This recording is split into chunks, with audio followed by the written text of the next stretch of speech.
Here we go, back again with another video. Yes, it's been a few days since we made a Sunderland video due to international break where England have won the 2 games in the European qualifying championship. So well done England, the two wins. 2 wins against Italy. First time they beat Italy since the 60s, and then they went and beat Ukraine last night. And before we get into today's topics of conversation, I want to go to the big book of sea and say well done to Chris Wilkins, who was top of the table with 9 points.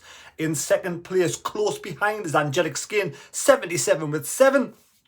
Alex Dixon with 7 and Brian Greener with 7, with other people on 6s, 5s, 4s, 3s. And yes, double whammy Friday night header. We're going into a double whammy Friday night header. Now I'm led to believe the lad who has won the Argentinian shirt has decided that to decline to accept it. Now, please let me know if that was correct.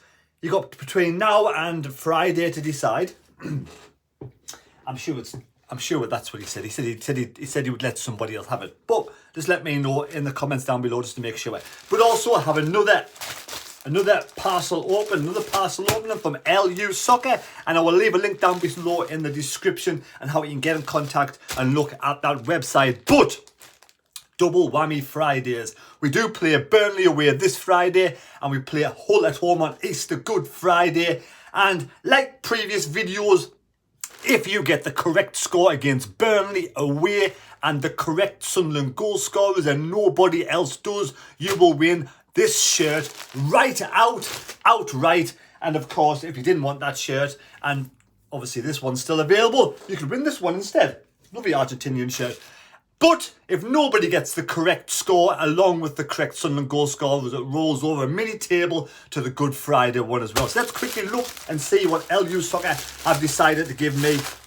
It's a red shirt. It's a red shirt. I have no clue what it is.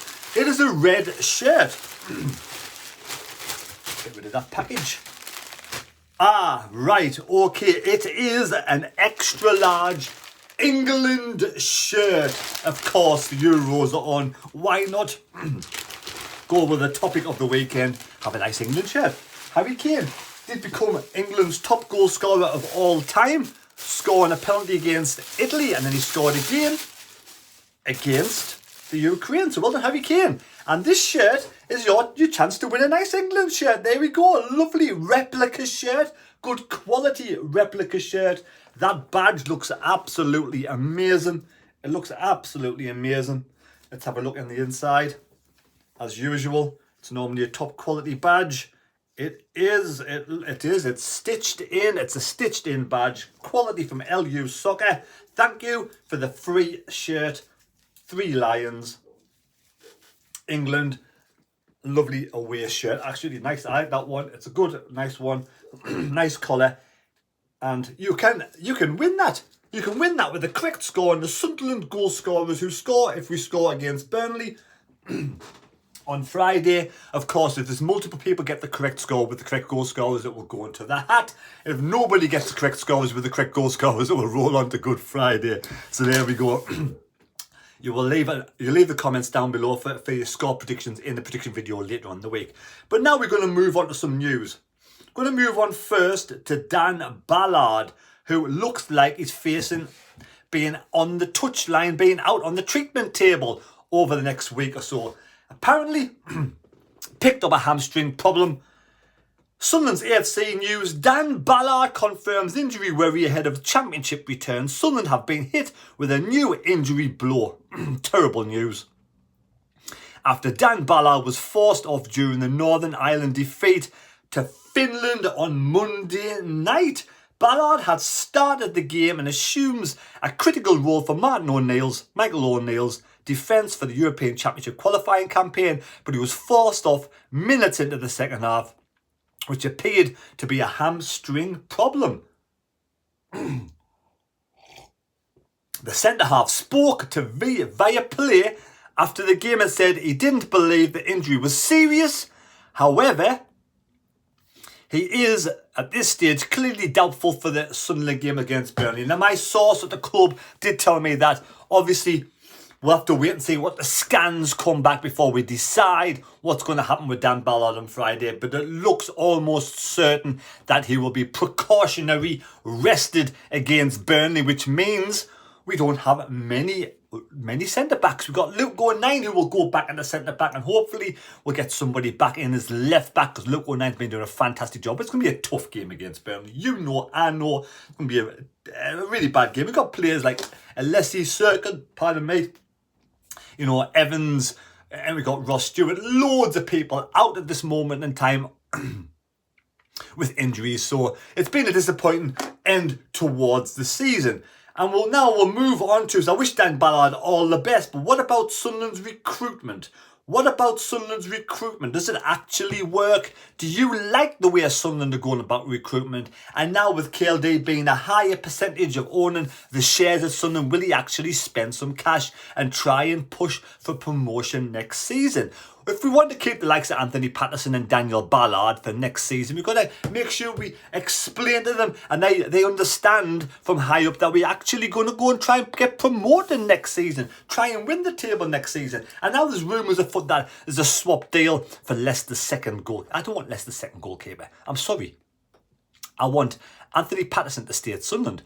I want Anthony Patterson to grow, the young 22-year-old lad, been there for years, to grow and get better every season. Every season, without fail, Anthony Patterson is getting stronger, he's getting better as Sunderland's #1 goalkeeper. I want him to stay next season. And if any players, you know, will stay next season, it's Anthony Patterson. Sunderland fan, been there for years. Of course, you know, we could be tempted away with money. Leicester, you know, allegedly want Sunderland. I hope they don't. I would like to see, maybe he's, oh man, I've got a sniffy nose at the moment. Don't worry, I'm going to wash my hands afterwards. But anyway, you know, Leicester want Anthony Patterson, and every season he's getting better. Now, I do believe we need to bring in a more experienced, maybe his goalkeeping coach or a number 2 who's been around the block, had the first team experience in the Premier League, come down and really sort of teach Anthony Patterson and work on some of his game that's maybe lacking a little bit. I want to see him a bit more vocal in the back there, a bit more vocal in the goal area, and really bark out the orders and instructions. I've seen him do that a bit more lately, but I want to see more from Anthony Patterson that way. But I want him 100% to stay. I didn't want Leicester's second goalkeeper. I want Anthony Patterson to stay at Sunderland, to be #1 Sunderland goalkeeper next season for us to try and push for promotion. But how does it actually work? It's explained here. Right, Sunderland's preparations for the summer transfer window are beginning to step up as a successful first season back in the Championship begins to wind towards its conclusion. Head coach Tony Mowbray says there has already been dialogue about what might be needed to kick on the new season. A bit of crisps stuck in my mouth there. Chicken crisps. While ahead of the recruitment, Stuart Harvey has been scouting during the international break. Recruitment meetings at the Academy of Light are underway and will grow in frequency as the crucial decisions are near. So how does it actually work? How are decisions made and who actually makes them?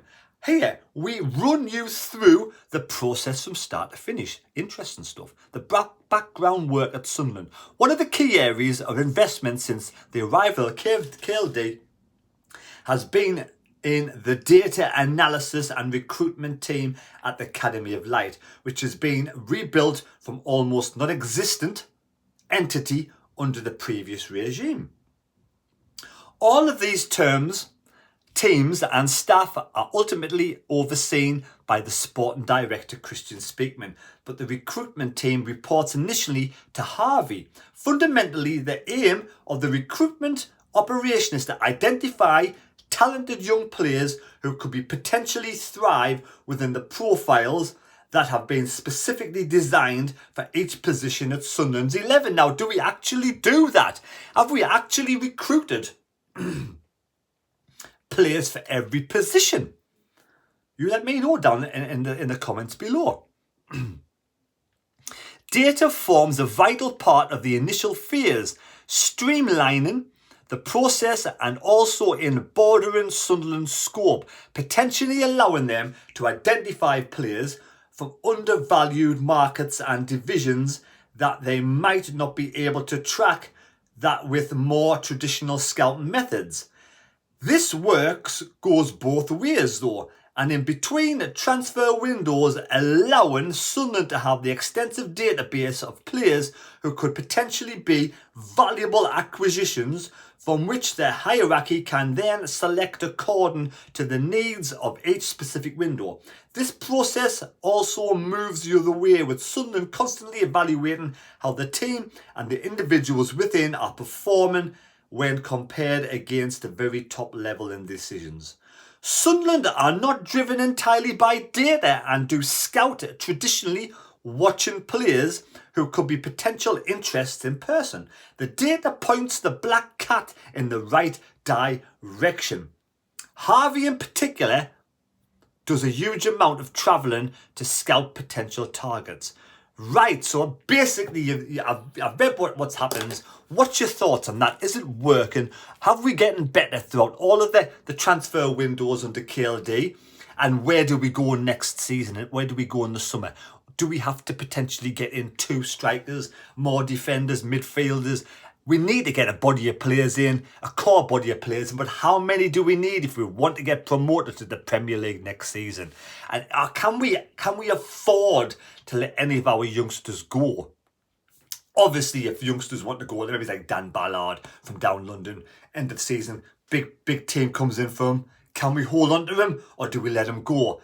Patterson, Leicester coming from, can we hold on to him or do we let him go? Potentially we want to hold on to these players and add to this team, add to this core, add to these youngsters with some experienced players in there as well. We can't go through next season with the lack of experienced players. If we want to move to that next level, that next step, like the likes of Burnley, Sheffield United and Middlesbrough, we've got to bring a body of youngsters, young talented players in who will grow, but also the experienced players in there so they can grow along and gain the experience from them talented players. It's all about the right balance, and I'll be interested to see who we bring in the summer and whether we can do the business to actually go for the top 2 next season.